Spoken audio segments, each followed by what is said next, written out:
Bonjour à tous, bienvenue dans cette nouvelle vidéo. Donc cette vidéo, je vais très certainement l'intituler « Pourquoi je ne rachèterai plus jamais », certainement, peut-être. Ça fait un peu putaclic de voiture thermique. Et je fais cette analogie, donc toute la semaine, j'ai eu le temps de mijoter pour faire donc la présentation de l'EQB. J'ai eu quelques Mercedes, je connais bien. J'ai eu quelques Audi, je connais bien. J'ai eu des Porsche, je connais bien. J'aime beaucoup d'ailleurs les Allemandes pour quand même mine de rien leur style. Les intérieurs sont un petit peu froids. J'avais essayé donc le iX1, je suis pas très fan de BM, j'avais eu la chance il y a très longtemps d'essayer une BMW Z4, les toutes dernières, je devais essayer le 35i puis elle était vendue, donc j'avais essayé, donc ils appelaient ça la 23i, mais c'était le 2,5 litres en 204 chevaux, et ça avait été de la merde, voilà, et pas d'autres mots, c'est-à-dire que le véhicule 2,5 litres 204 chevaux, on était vraiment sur l'essieu arrière, très particulier, contrairement à une Boxster où on est plus un peu en avant, on est vraiment sur l'essieu arrière et les suspensions travaillaient assez mal. Le moteur agréable, ça consommait peu pour la puissance et le plaisir, et les BM, je suis désolé, pour les pros diesel, mais même les 6 cylindres en ligne n'ont jamais fait un bruit fantastique, sauf le 35i, donc qui était un biturbon, donc vous pouvez me reprendre là-dessus. Donc il y avait un turbo, je crois, en haut, un turbo en bas, mais ils avaient extrêmement travaillé la sonorité. Mais BM, c'est un petit peu comme Volkswagen, ils ne travaillent pas du tout la sonorité. Et puis depuis maintenant 10-20 ans, surtout depuis au moins un peu plus de 10 ans, on a des véhicules qui sont de plus en plus aseptisés au niveau du bruit. Le but, c'est pas d'avoir une moto ou d'avoir un kéké qui a changé son pot et puis de faire un bruit de malade. C'est vraiment le bruit du véhicule. À force de rajouter des filtres à particules, même sur les essences, maintenant il y en a, l'Orvan GR, pour le diesel l'AdBlue. Et donc je vais mettre en descriptif la vidéo, encore une fois tonitruante de voiture et ingénierie. Et il a fallu, donc je prépare la vidéo hier, puis finalement je me suis endormi comme une masse, j'ai pas eu le temps de retravailler, j'ai un petit peu vite fait retravailler ce matin. Et je disais donc EQB, mais d'une manière générale, même chez Porsche, la qualité, donc je parle en plus de la présentation, la qualité en baisse. Donc c'est un point d'interrogation parce que ça amène donc des réponses dans les commentaires, donc c'est cool et sympa.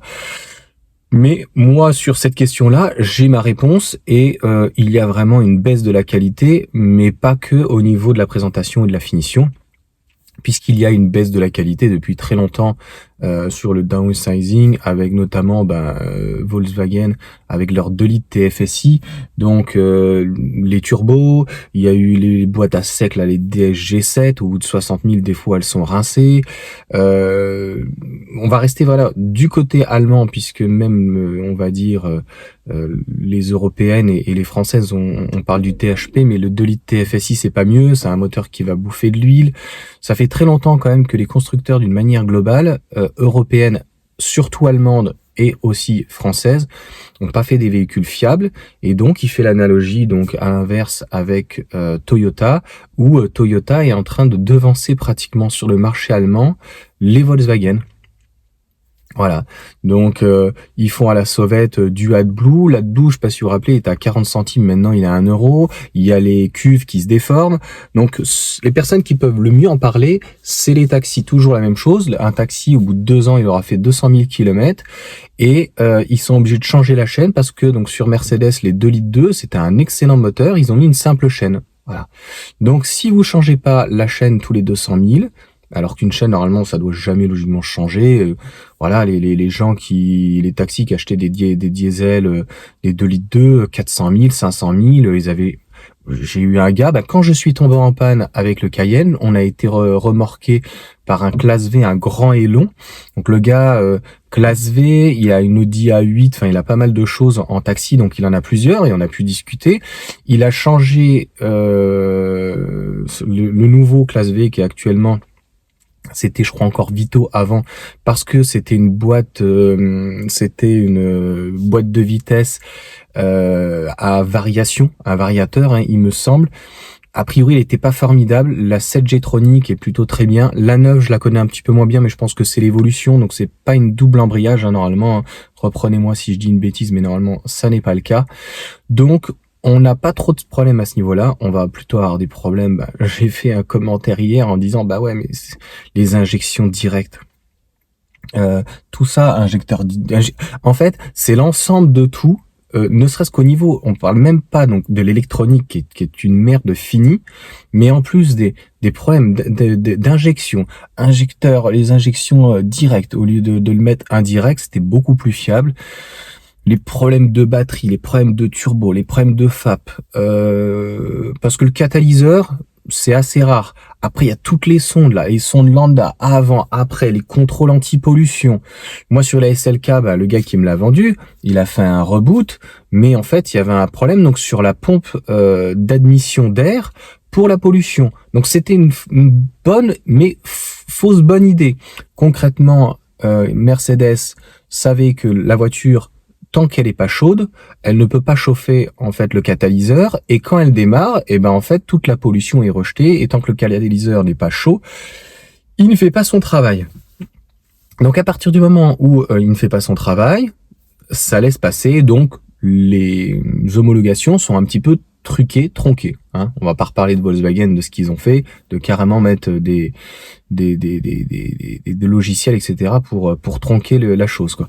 Donc clairement, pour y remédier, ils avaient installé donc une pompe pour renvoyer donc de l'air dans l'admission d'air, et puis en fait là il y a pour le coup il y a deux catalyseurs, et pour presser et chauffer plus rapidement. Sauf que l'emmaganisation en plus, l'emmaganisation emmaganisée, oh là, vous me direz là, j'arrive plus à trouver le mot.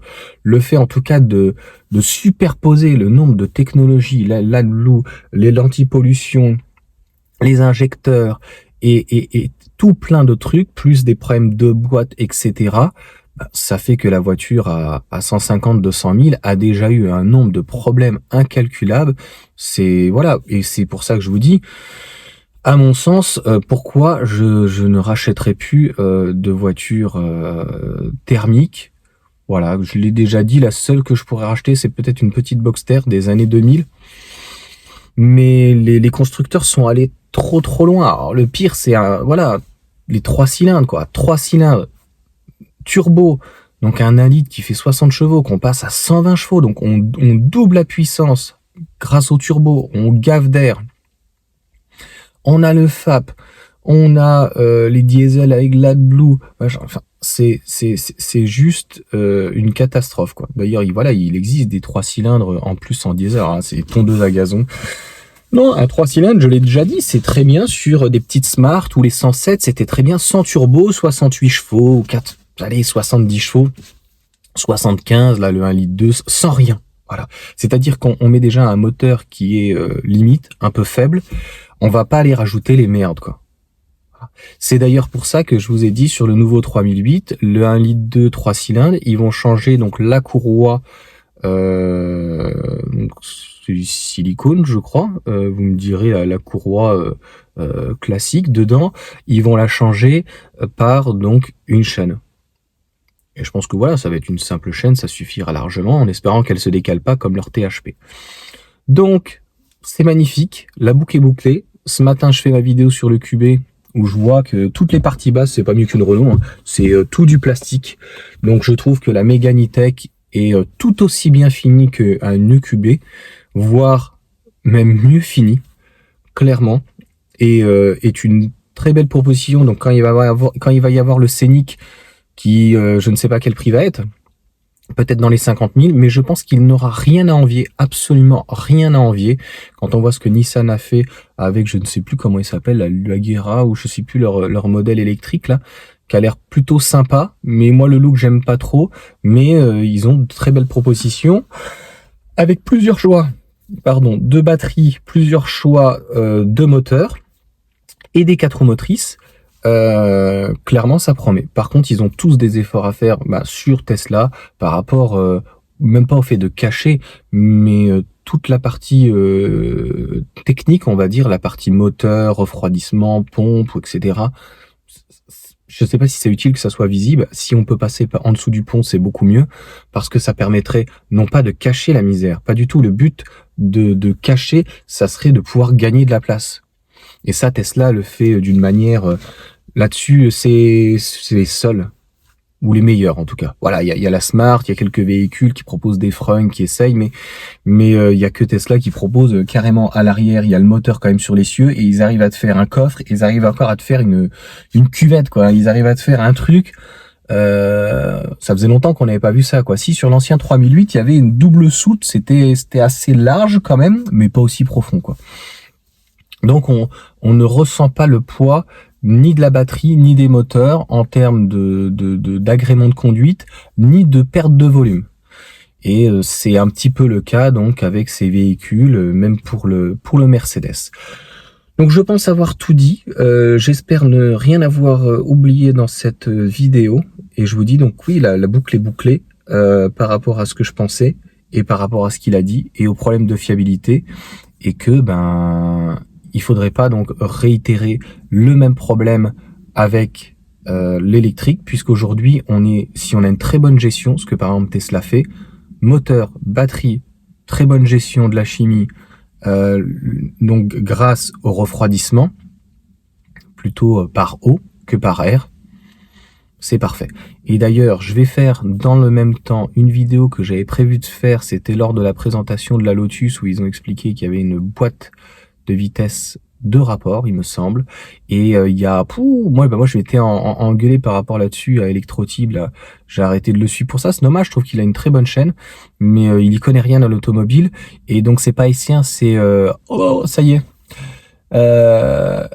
merde, ils sont à Antony. Je m'étais renseigné pour lequel, qu'est-ce que c'était comme boîte pour faire une purge de la boîte. Voilà, je vais la faire juste après la vidéo, comme ça. ZF, j'y arrivais plus. Donc l'équipementier ZF avait proposé je vais pas y arriver, implémenter.